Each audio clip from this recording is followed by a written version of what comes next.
You know that feeling when you're standing in a crowded elevator, the air feels too tight, your chest slightly compressed, and all you want is to disappear into the walls, like every second stretches longer than it should.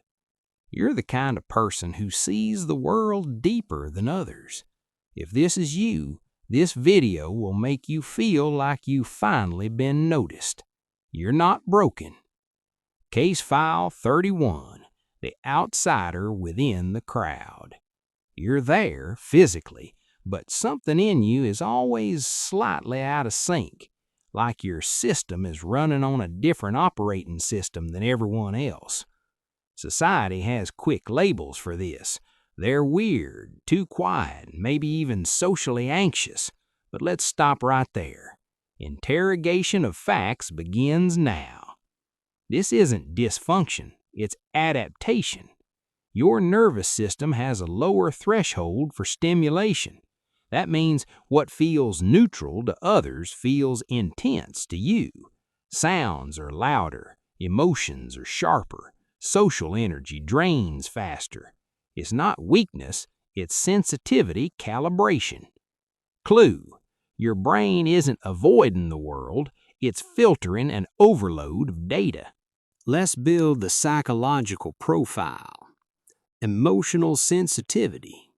Your system works like emotional Wi-Fi, constantly scanning for signals. Thanks to highly active mirror neurons, you don't just notice moods, you download them instantly. Prefrontal cortex overanalysis. Your prefrontal cortex runs deep simulations, predicting outcomes, reading subtext, analyzing tone. While others watch life in 480p, you're seeing it in 8K IMAX. Wait, this is where it gets interesting. Self-determination conflict. According to self-determination theory, humans need autonomy, competence, and connection. But you crave real connection, not surface-level interactions. That's why shallow conversations feel like apps draining your battery in the background. Stay with me. This next piece is critical. Dopamine selectivity. Your dopamine system isn't easily impressed.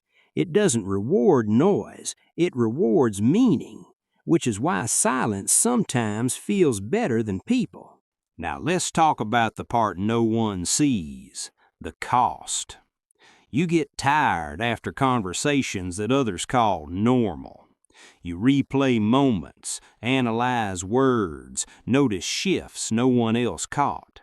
And sometimes, after everyone leaves, there's that quiet relief, that exhale, like your system finally disconnects from all signals.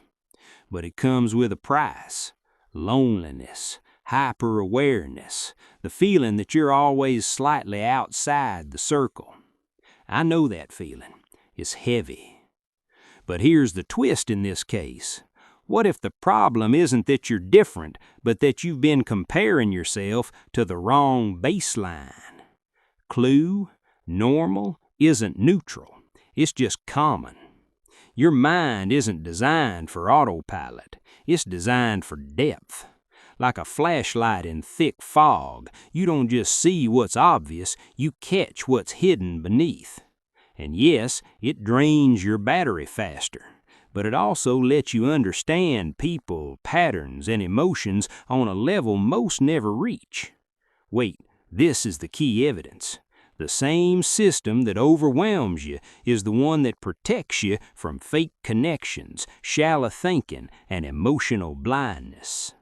A study by Aaron et al. 2012 found that individuals with high sensory processing sensitivity show increased brain activation in areas linked to awareness, empathy, and integration of information.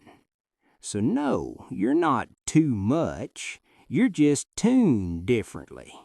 In a world full of noise, distraction, and constant notifications, you're one of the few who can actually feel what's real. And that's not a flaw, that's precision. Silence is not emptiness, it is the place where clarity lives.